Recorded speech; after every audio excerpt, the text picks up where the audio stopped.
Lions fans. It's time for the podcast you've been waiting for. The show where Kool-Aid runs blue, faces turn red, and rose-colored glasses never go out of style. This is the Detroit Lions Podcast. Your Detroit Lions and Reddit connection. And now, two guys who run a 4-minute 40. Chris and Case. Hey, howdy-ho, Lions fans. Welcome to the Detroit Lions Podcast, episode 236. This is the official Detroit Lions Podcast for Reddit. I am your dashing host, Chris, and with me is my good friend and co-host, Case. How you doing, my man? Man, it has been a rough week. Everything is going the wrong way here. I found out I'm missing some credit card payments. I got to get my car in for an oil change. My cat is due for the vet. I spilled water on my Magic the Gathering cards. And I traded away all of my Marvel action figures, and all I got was some lousy food stamps. Oh, my goodness. That does not sound like a great week for you, my friend. I am really sorry to hear about that. We got a good show for you, though. Don't worry about it. We're going to review the Vikings game. We're going to talk about the myth of the NFC North. We're going to look ahead to the game against the Giants. We're going to take you around the division and a whole lot more. Case, we got a great show lined up. You ready to go, my man? Man, I'm really digging myself into a big hole here. Let's kick this off and break it down. All right. Couple announcements. First, check us out and help us out on Patreon. Special thanks to Dylan from Guam. Giggity Guam. And of course, our very first donor, Mathis. And Brian Burkheiser from iPrevail, iPrevailBand.com. Don't miss their tour. They're out there right now. We're going to go have a good time with them. You can join all those folks and us and Riz and Sandman and everybody else in the Slack. Have a great Slack chat for our Patreon friends. It's patreon.com/Detroit Lions Podcast. Patreon.com/Detroit Lions Podcast. And you join that, you give a little bit to the show, a monthly donation, you get access to all those great things, and you help the show out. It's a really great way to help us and make us keep doing the things that we like to do. And for you Patreon people, we've got a sweet giveaway we're going to talk about during the show, thanks to Peter Von Panda. Check us out on Facebook, Instagram, all those places. At Facebook is facebook.com/The Detroit Lions Podcast. On Instagram, Detroit Lions Podcast. Looking to get the most followers for a account that's never had a post, although we almost posted this week. There's something that happened. We'll talk about it in a bit. Also, check us out on Twitter at DET Lions Podcast. DET Lions Podcast, the very best place to see Case. Holding my computer together with duct tape. Ooh, all right. On YouTube, you know we're there. You love it there. YouTube.com/Detroit Lions Podcast. YouTube.com/Detroit Lions Podcast. Get in there, subscribe, hit that bell so you get the notifications when we go live, because we do that at least once a week. Good stuff there. Also, iTunes, Stitcher, Google Play, Spotify, iHeart, wherever you like the more oral, the audio version of the show. Give us those 5-star reviews. We love those. I know. You're a giver. Give us this 5-star. We love those. If you want to give us some constructive criticism, hit us in the subreddit. Lastly, give us a call via Skype, Detroit Lions Podcast, all one word, Detroit Lions Podcast, or call us on the Lions line, 929-33-LIONS. It's 929-335-4667. Leave us a message and get a chance to hear yourself on the show. Tighten your chin straps, kids. It's time to review This Week in Reddit.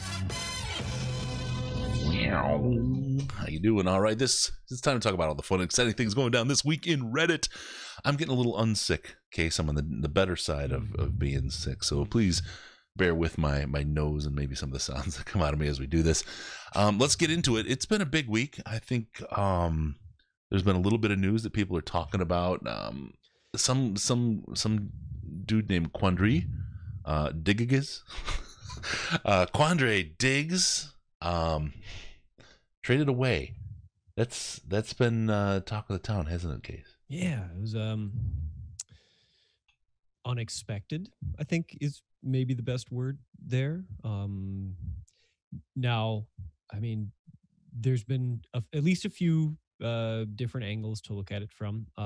The primary angle that we've seen on the internet is outrage from the fans. So that is one. It was not a popular move. We could put it that way. Okay, yeah, we can go with that. We're going to talk about that with Riz. Riz is going to join us a little bit later, and he's going to bring a little bit of that inside magic to the conversation. I want to ask you something about the team in light of this, ahead of talking about Quandre more in depth when Riz gets here. Is this a sign of the team becoming more of a meritocracy?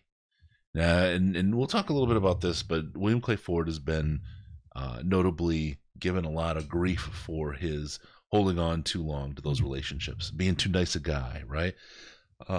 This kind of feels like the other end of the spectrum on that with Bob Quinn. And I know you're talking owner versus GM, but there's two ends of the thing going on. It feels like with William Clay Ford, when you think about that, that was definitely a little bit more of a nepotistic kind of a feel. When you hang on too long to somebody, you bring in the people you know, the old cronies, whatever, versus this, which is definitely seems a little bit more meritocracy or meritocratic or whatever. What do you think? Is this a sign of it, or is it something else? Because we can look a lot at Quandre's numbers and come to conclusions. I think 100% you're right that is what they're trying to build up. I mean, we all know, and it's no secret, and I apologize to everybody who cringes every single time we say it, but I mean, they're trying to be the Patriots. And that's what the Patriots do. When you are no longer performing up to the level of expectation, they're going to ship you out and get what they can for you. Can I qualify that a little bit? Because I'll say the Patriots is their model, but I think they're trying to become their version of the Patriots. Right, I think they're trying to iterate to something they think is a little better than the Patriots. But you can look at the Patriots to get that wireframe of what's probably happening. And I know it's probably a nuance and not maybe we're saying, but I think it's important. No, you can 100% make the argument that they went too far in pursuit of that. And like you said, we'll talk about this with Riz later, so we don't need to get too far into it. But I do think it's a good point that is probably the concept behind what happened here. Yeah, absolutely. So we'll get into that. We'll talk about that. But from there, it's big news, and we don't want you to think we're not going to talk about it, so we want to call it early. Let's get right into the Vikings game. We did the post-game show, so we don't need to go super, super deep, but upon reflection, things come to mind, right? You have the instant reaction. You have time to reflect, a little bit of sleep, a little bit less alcohol in your case.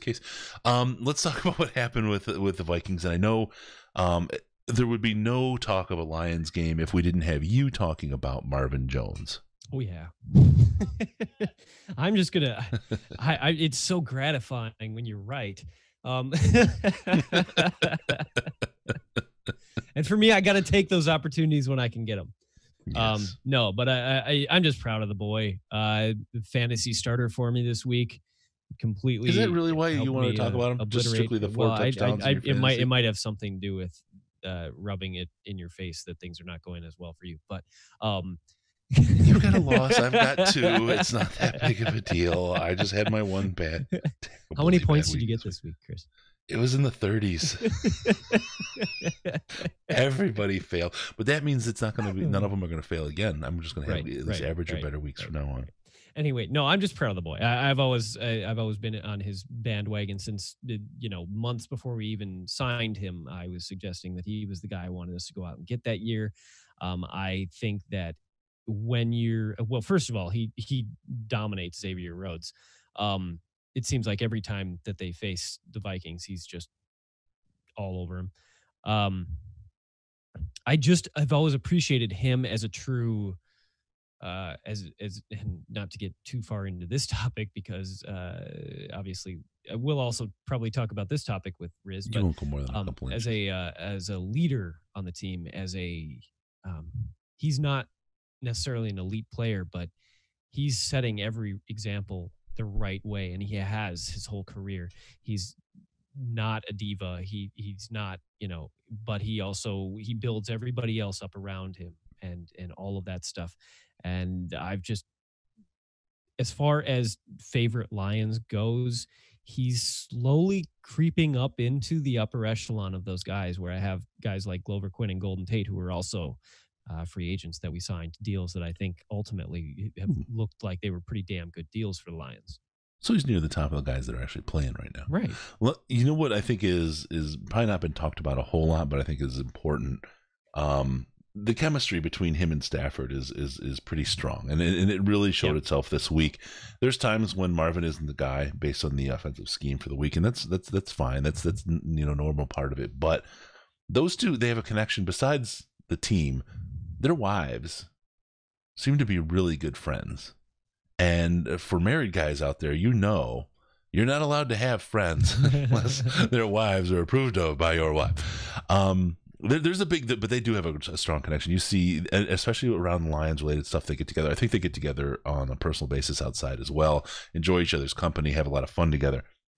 And that kind of thing always works because, look, again, you're married. It's great to be able to do couple stuff and have another group to hang out with where you enjoy each of the couple's company.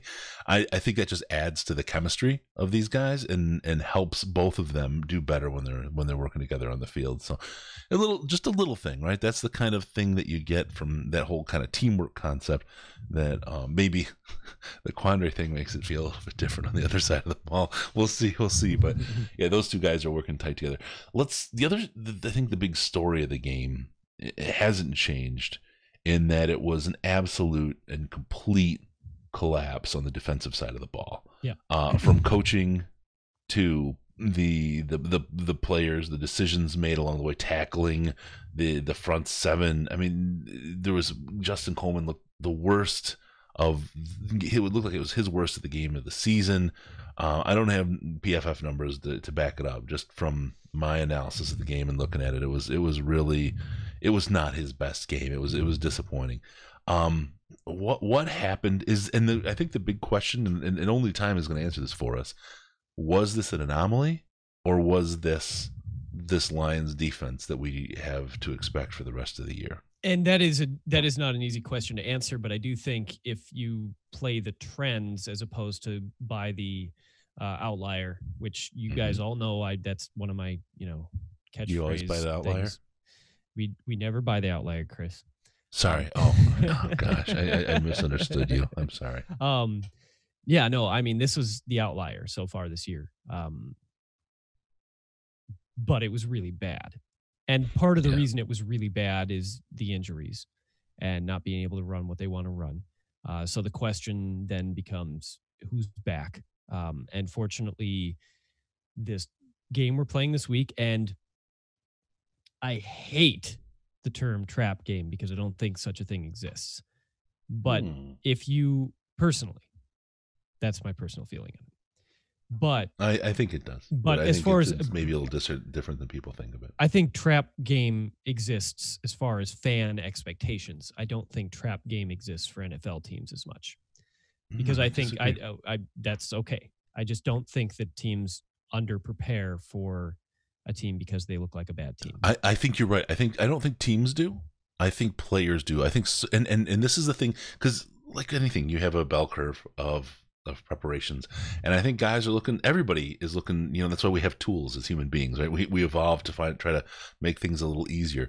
And I think if you're facing Miami this year, you're like, okay, I don't have to quite grind as hard this week. Maybe it's in practice, I'm not working it as hard because I want to save my knees, or I got a little bit of, you just working a little less. And I think that's what kind of leads to that kind of perception and that opportunity for a team like Miami to snap up and surprise people.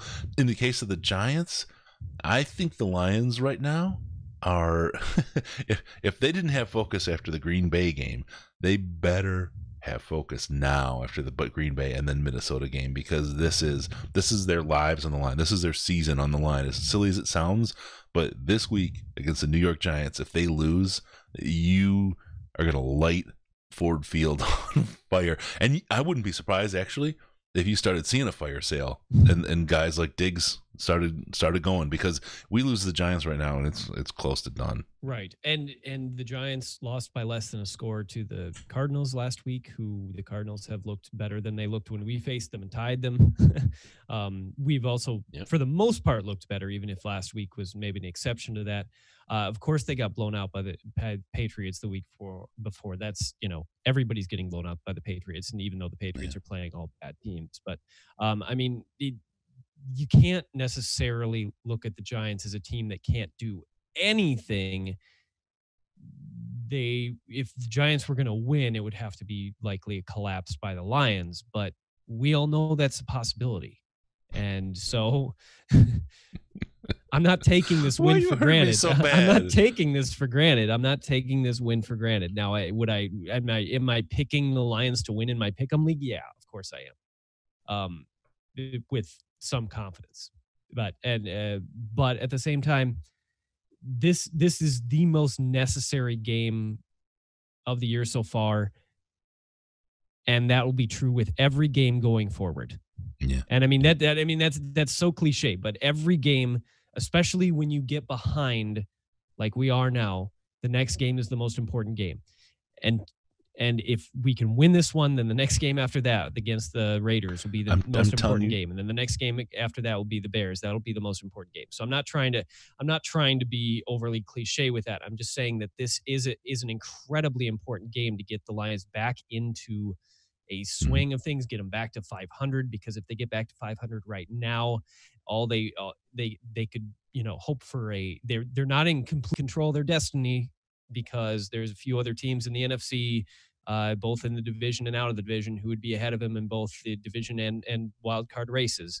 But you could at least get yourself in position where if things started to turn around and if the defense gets its shit figured out, the offense has looked good enough now that they can do some damage. And it's interesting to me that of course, because always, every single time we see one side of the ball improve, the other side of the ball collapses. And we're seeing the complete opposite of what happened last year.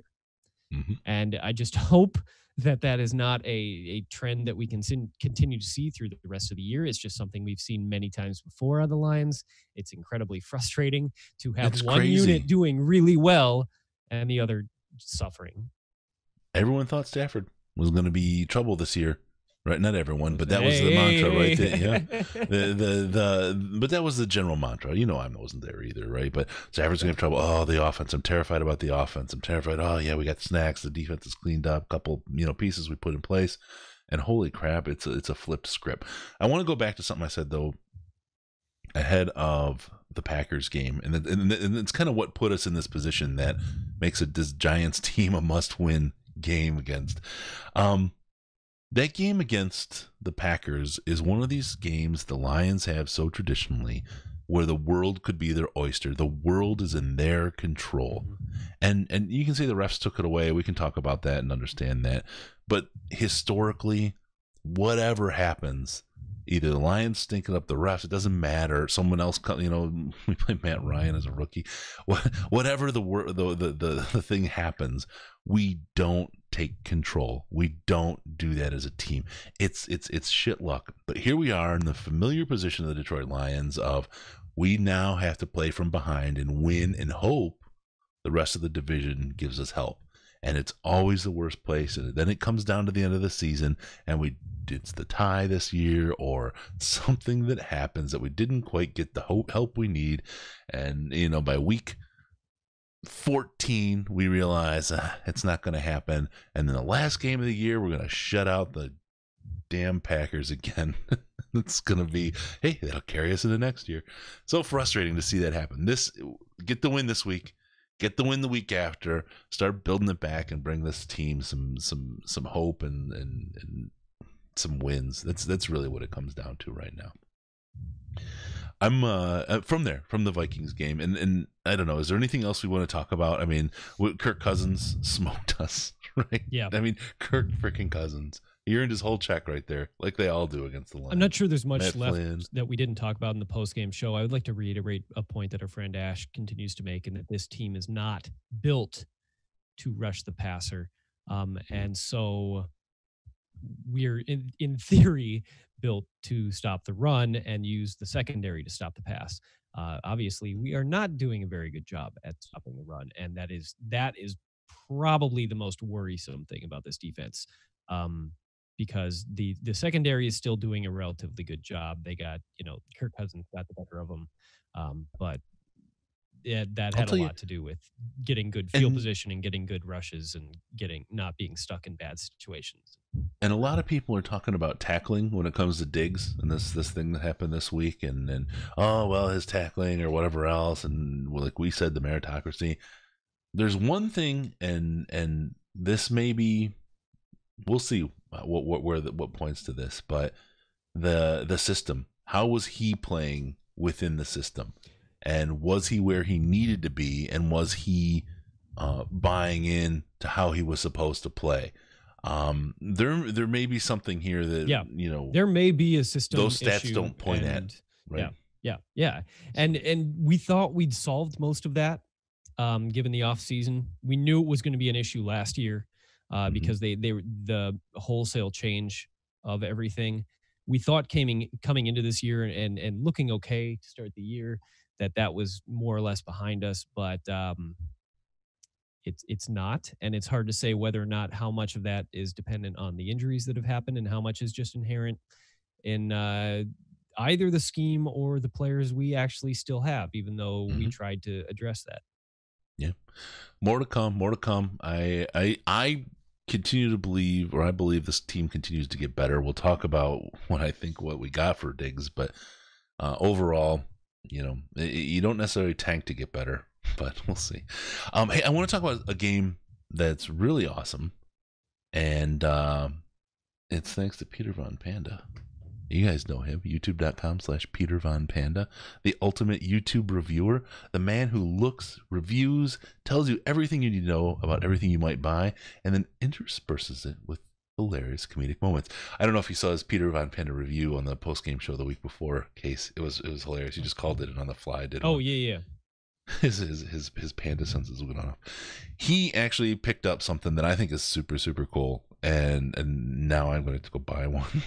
This is maybe a little bit before your time, Case. No, I'm not sure. Nope. That was okay. That was literally my Genesis. Ooh. Oh God! Now you're getting as bad at these as I am. I finally got you to the dark side. Sega Genesis Mini. Check this out. Retro gaming at its finest. I loved the Genesis. My buddy had one. I never got one. Yeah. I got to play all kinds of games. Sonic 2. Both of those playing the Sega Genesis. That was, I was Virtua Fighter. Like that comes with 8, 9, 10 years old type. Oh yeah, this has got all the classics, all the great stuff. Where'd it go? I was looking at it before. Here's the list over here. There it is. We got Tetris, of course, right? Have you ever played General Chaos? Is that on there? General Chaos. Hold on, Castlevania, Earthworm Jim. That's a good one. Ghouls and Ghosts. Let me see what'd you say? General Chaos. Super underrated Sega game, but if anybody out there loves it, let me know. It could be. I can't read. There's over 40 games. 2 bonus titles, sweet deal. So how do you get this? How do you win this? It's easy. It's a Patreon giveaway. Patreon.com/Detroit Lions podcast. Every $1 that you donate in October and November will get you 1 entry, and one of those Patreon people will win this and get it sent to them. It's pretty sweet. And I envy you for getting it. Thank you, Peter Von Panda, for putting that out there. You guys check it out. It's sweet, and maybe one day they'll connect and we can play together. But speaking of playing together, one last thing on the video game. Sorry, guys. Call of Duty weekend. It's Call of Duty weekend every year. We talk about it on the podcast. You guys got to indulge me for just like a couple minutes, 2 minutes here. We got to get I will not make out with you drop to go in places like that. You can even play together. Bullshit. Everybody knows it is. No, Call of Duty launches this Friday. What happens when Call of Duty launches? I take the day off. That's what happens. And it launches actually Thursday night, 9 p.m. Eastern, for everyone in the U.S. DET Lions podcast, we're on Xbox. There's crossplay. So if you're playing PC or you're playing on, what's that thing called? The PlayStation. That's it. You're playing on any of those. We can all play together. Look for DET Lions podcast. That's the gamer tag, and we'll hook up and we'll play. I'm gonna play all night. Last week, I played throughout the night. Finished up, sent my son off to school, and then went to bed. With that, we'll also stream it. If you guys want to just watch and hang out and chat and whatever, we'll do that this year just for fun. I know there's a little overlap of gaming and football, so twitch.tv/Detroit Lions podcast. You can see a stream take advantage. We'll talk Lions, we'll talk video games. It literally will be a couple dudes drinking. I have a friend, Carlos, that I play with all the time. He will be there with me, and he'll be on camera too. So we're doing a little different than most folks do when they do like their face and then the stream going on.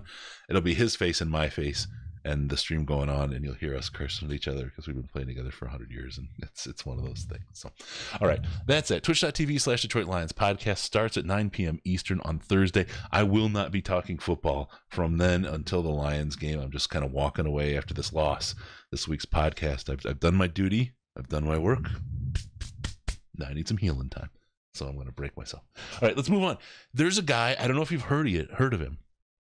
He goes by Kerryon Johnson, and unfortunately, he's been moved to the injured reserve IR, hoping he returns this year. Luckily, though, this is his first time on the injured reserve. Right, Case? It's first time in the NFL on the injured reserve. So he didn't end up there last year? No. I don't think so. I have to look. I don't think I so. I thought he did. Maybe he did. I would have to look too. Maybe you're right. Okay. Maybe you're right. I'll look while you talk. Yeah, okay. Fair enough. Yeah, no, it is a trend, an unfortunate trend being right. through his entire football career. And I think we were going to talk about this with Jeff too, so I don't want to get too far into it. Mostly what I want to talk about is what it means for the rest of the team. We've got Ty Johnson, who truly I am excited about as a player. He hasn't been able to do much so far this year, but that doesn't mean his potential isn't extremely high. We saw him in training camp. We saw how fast he is. He can catch the ball. He hasn't been used enough, in my opinion, to get a solid perspective on him. Thank you for helping me out there. No, I'm letting you hang. It's all you, because just really quick, Case was wrong. He was on injured reserve last year. Okay. I apologize. I was wrong. I knew he was. But no, I just think that he's got a strong skill set to match with what our weaknesses are on the offensive line. He can get to the outside. He can get the speed that, like, he doesn't need very much at all to break something open. And he is surprisingly strong. So while I don't expect him to light it up the rest of this year by any means, I do think that similarly to what they were trying to do with Kerryon last year and limit him extremely early in the year before allowing him to get more carries before obviously he went down and to IR. I think that's probably something similar to what they were doing with Ty Johnson and more or less trying to ease him in. But now that he's been eased in, he's going to have to take over the number one role until they sort out exactly what they want the committee situation to be. J.D. McKissic will probably see a few more snaps, but I do not think J.D. McKissic will become the number one. And I'm not necessarily suggesting I think Ty Johnson will be a bell cow by any means. I love Zach Center. Unfortunately, to the Cardinals. To the Cardinals, but I mean, good for him. He caught a pass against the Bears good with last the Saints. weekend. Yeah, he did fine. A couple runs, caught a pass. Yeah, so I hope that things go well for him there. But I hope that things go well enough that he sticks around the league and that we have a chance at him later on. Yeah. That's I'm playing the end game here. But then we've got Paul Perkins that we brought up from the practice squad. I don't think there's a lot to be excited about there. I think that's more of a body. So excuse me. Even I have that as one of our keys to victory against the Giants when we look ahead to the Giants. I mean, so you just leave Paul Perkins alone. He is, you'll leave him alone until we talk about him later. A guy that came just over walk away after he left the no more Paul Perkins Giants. talk. After he left the Giants, that's when he came over. I'm gonna have to mute you. So no talking about Paul Perkins until we talk about the Giants, because that's one of my keys to the game. Okay. I got you. Dang it, Case. Taking all my stuff and messing it up. I'm really starting to get ticked off with you here, man. I feel like I'm being bullshit. So's he. I feel like I'm being abused. I kind of feel like abusing you right now. Anyway, I am excited to see what Ty Johnson can do with a little bit more time now that he's gotten a chance to hopefully get a little more comfortable in the offense. So it's not ideal. And I know that we're less than 100% thrilled with the job that Kerryon was doing this year. none of it is ideal. The run game is not going to be the strength of this team this year, as we are more than well accustomed to. We've overcome bad run game in the past.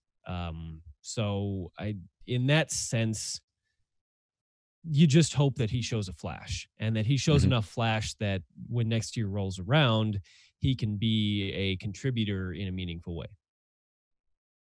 Yeah, I can go with that. It's look, the running back situation is much different than we thought it was going to be when the season started. Yeah. Carry-on is out. It hurts. We'll talk more about him with Riz. He's one of the topics we got on the table. It's just frustrating. You know what I mean? It's just frustrating. Every year our run game is looks like it's possibly gonna make it, and then just never does. So, and it isn't like they haven't tried to correct it. They've done everything. They've changed offensive coordinators. They've changed offensive line.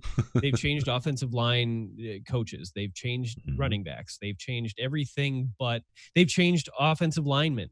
I mean, this problem persists. Literally, the only thing that persists through this whole issue of running the football is Matthew Stafford, and I don't think you can truly lay that. There's one other thing. Him. The team remains in Detroit. Well, okay, fair enough.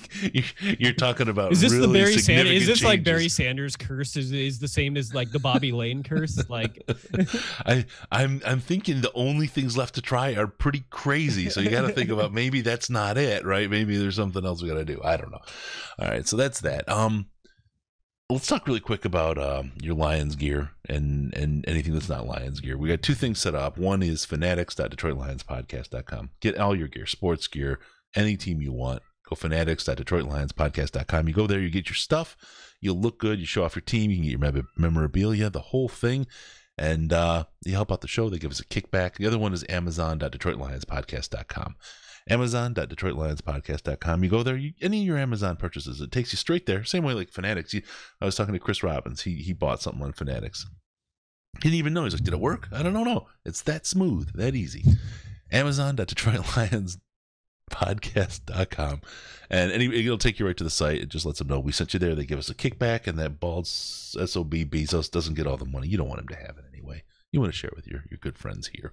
All right. The myth of the NFC North. All right. Every year we have this conversation, Case, and it felt like a good time to revisit it. The NFC North is going to be the toughest division in football. We're going to be so good. And so many, like the last couple of years, that have just been stinker, right? I mean, terrible. I have to say, it feels like that has changed this year. This team, or this division, seems like it truly is the powerhouse of the NFL. Yeah, no, I agree. You're absolutely right, and it's gotten on my nerves after a while to hear every offseason, everybody. I'll keep our profanity to a minimum. Get overly excited about the NFC North every year. And it's always like, oh, the Lions are going to be better. The Packers are going to, Aaron Rodgers is healthy. Kirk Cousins is in Minneapolis. A little back. He's in Chicago. Oh, my God. So, like, every year it's a combination of all these things, and everybody thinks the NFC North is so tough. And they have gone out with a whimper decidedly overall the last several years. With the Bears' exception of their record last year, which I think was not necessarily actually indicative of how good they were. That's basically the high point of the division for a minute here. This year, though, legitimately, even though I'm not sure there's a team here other than the Packers who could get to a 12-4, 13-3, we could all finish 8-8 or better. Obviously crazy. We can't finish 8-8, but or better. 8-7-1 is better. And even if they finished, 7-8-1, you're just splitting hairs at that point. But the Bears might falter here. We'll talk about them around the division. So I'm not going to get too far into that. And they may be the weak link in the division, but you've got both the Packers and the Vikings on a hot streak. The Lions clearly could be 5-1 instead of 2-3-1. with maybe just changing one play in 3 different games. Or one official. Well, that too. Oh, but I mean, so I do think that absolutely, for the first time in a long time, the NFC North is absolutely living up to its billing. Yep, there we go. All right, the myth of the NFC North may actually turn out to be reality. We'll see how it goes this year, but it really, really stinks. And this is part of the frustration of being a Lions fan, right?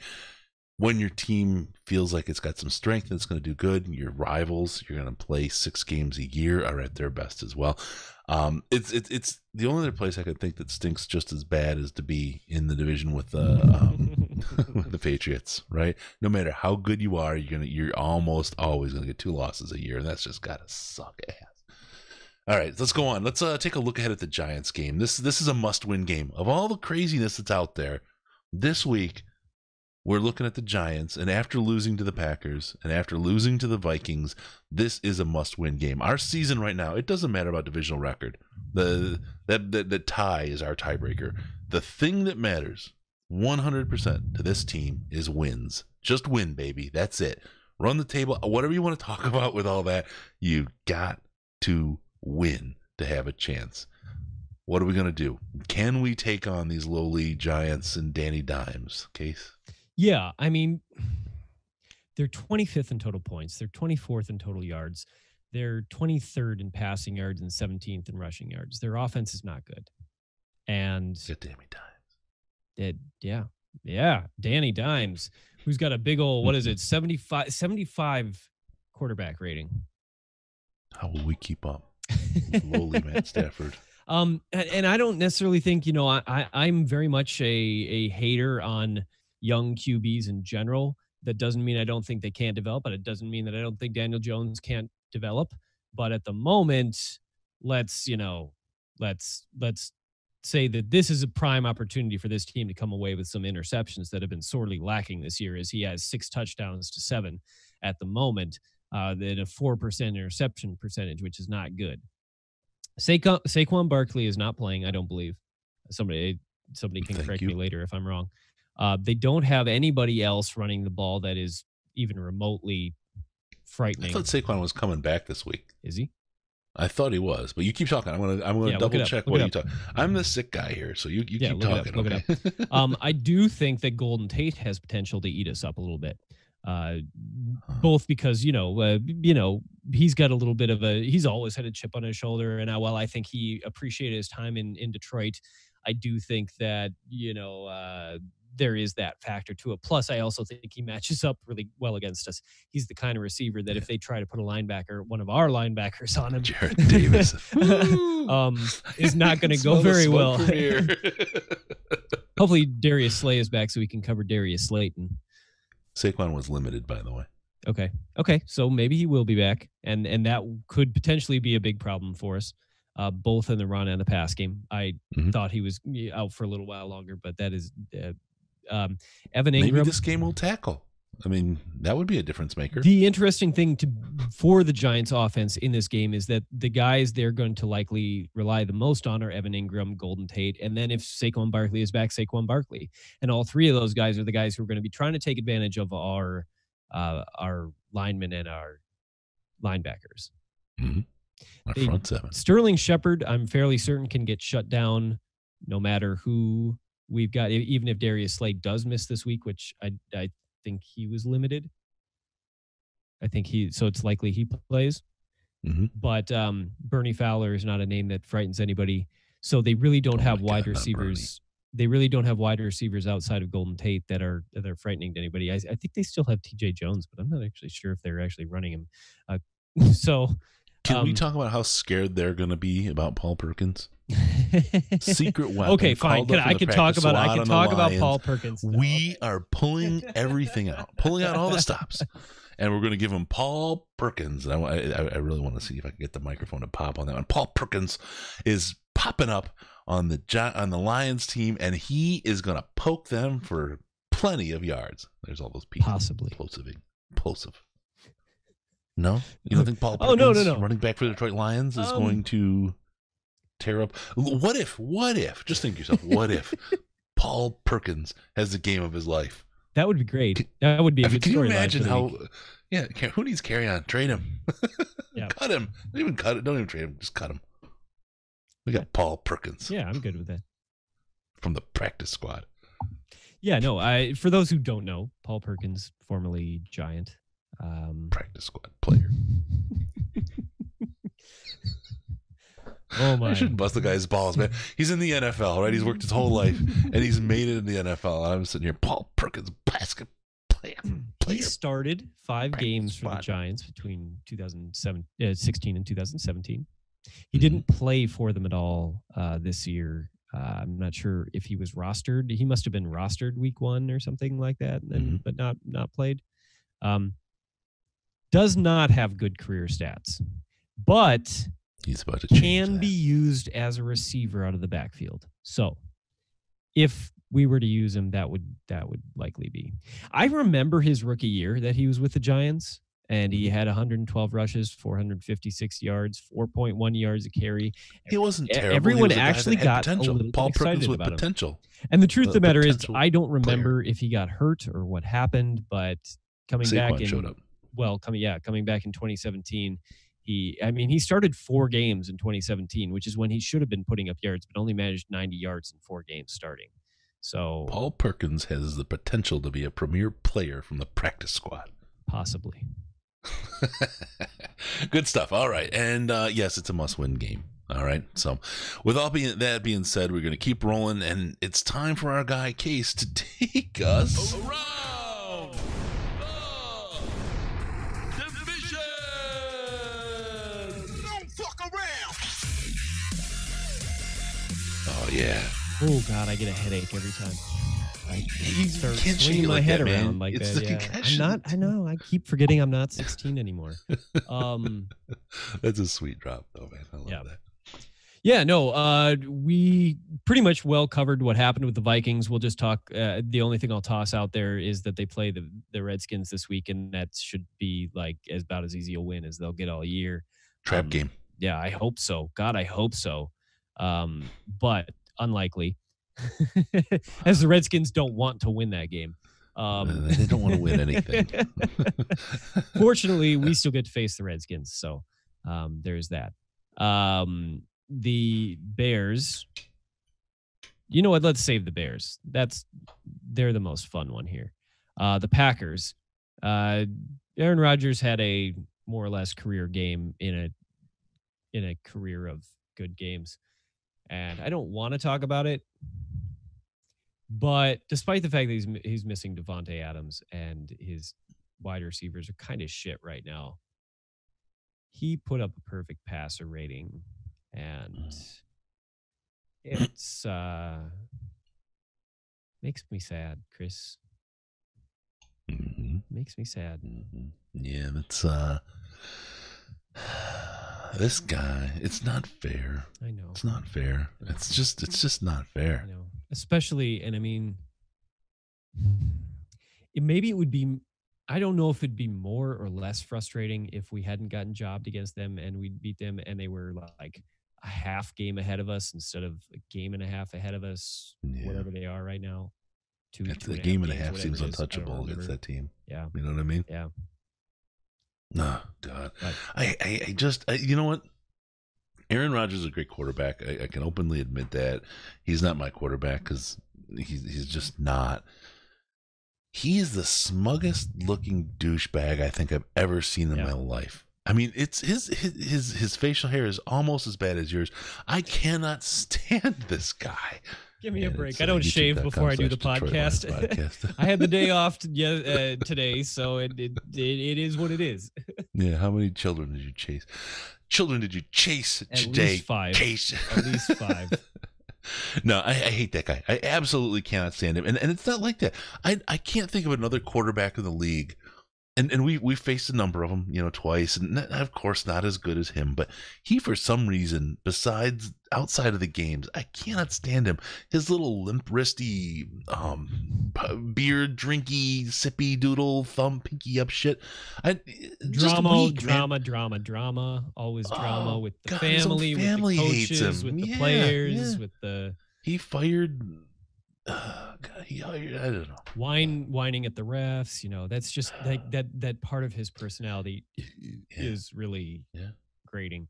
And I don't know. Maybe if he was the Lions quarterback, right? And I just can't see excuses. I'm sure. But yeah. No, totally. But I just can't see that I would like him in the way that I like Matthew Stafford. Yeah, no, right? I get that. I actually do. I think that is actually a real point, and I do think that I know some Packers fans who feel the same way. They're very happy that he's their quarterback, but recognize what a turd biscuit he is. I'm glad he's throwing the ball for us, but once he leaves, kind of fuck him. All right, take us more. Take us further. Take us further around.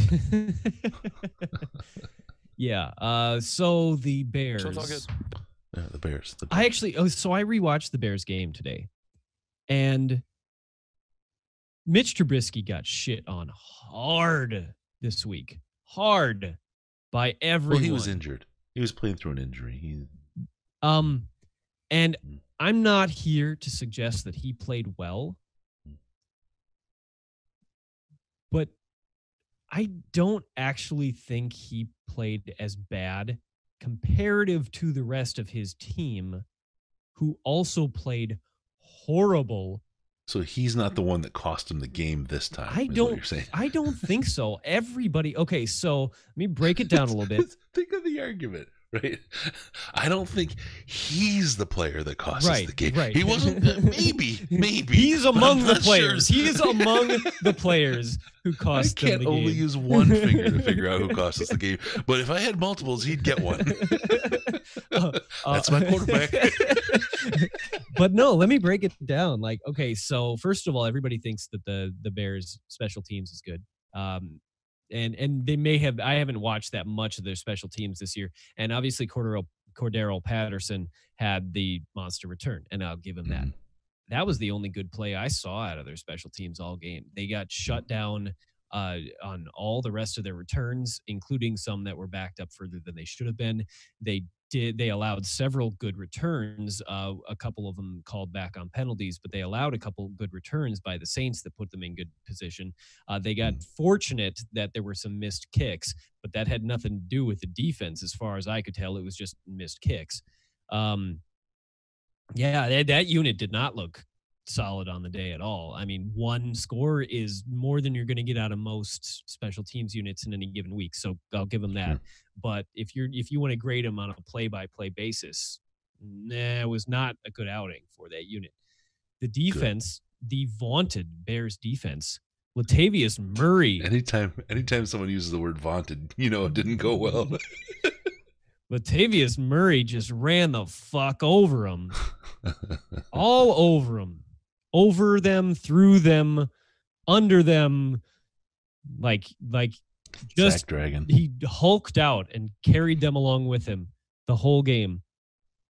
That shouldn't that shouldn't happen. And it wasn't like he was breaking off huge runs or anything like that. I mean, he had a couple of runs that were over 15 yards, but most of it was just 5, 6, 7, 8 yard runs that just, took all the pressure in the world off of Teddy Bridgewater, who I don't actually think had very good a game. I thought he had one beautiful pass in the game, but overall, I thought, he left a lot on the field and got bailed out a few times by receivers. And Teddy looks a hell of a lot better as a Saint than he ever did as a Viking. No, I won't argue with that. I won't argue with that. And I do think that this was not his best game as a Saint, but I did not think in this particular game that he actually looked that good. The Bears pass rush worked at times, but nowhere near at the level that, they're supposed to. And granted New Orleans has a good offensive line. So I'm not suggesting that it's entirely on them being, a bad unit or anything like that. But overall, there was very little in this game that I walked away with saying, oh, the Bears are looking good there, looking good in that area. They looked good in garbage time. That was it.